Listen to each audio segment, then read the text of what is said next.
Le sirene antiaeree ucraine risuonano alla Biennale fino quasi a coprire la musica che viene diffusa a ripetizione dagli schermi piazzati fuori dal padiglione russo. Il flash mob di Più Europa vuole fare ascoltare a tutti i visitatori il suono che gli ucraini sentono da 4 anni, ha spiegato il segretario Riccardo Magi, quello degli allarmi che annunciano i bombardamenti russi sulle loro teste.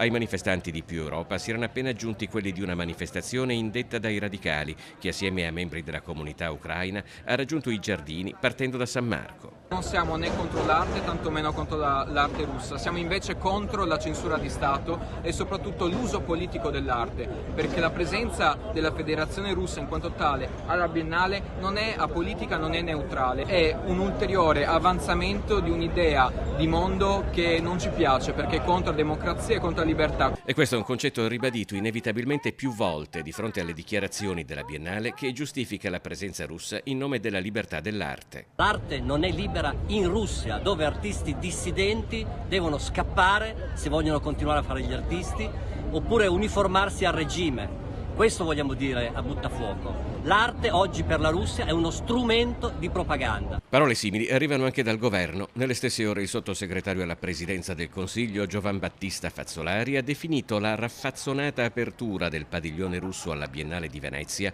uno degli esempi più evidenti della gratuita visibilità concessa al regime putiniano.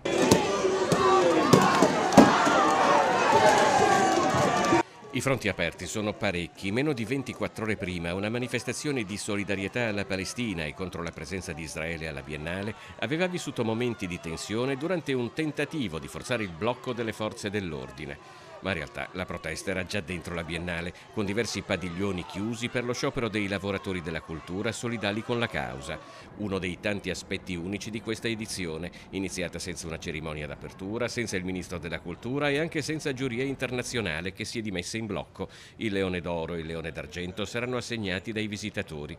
Una cosa che a Venezia non manca mai. All'apertura dei cancelli, che alle 11 ha dato il via alla Biennale, c'era mezzo chilometro di fila ai giardini e circa 200 metri all'Arsenale.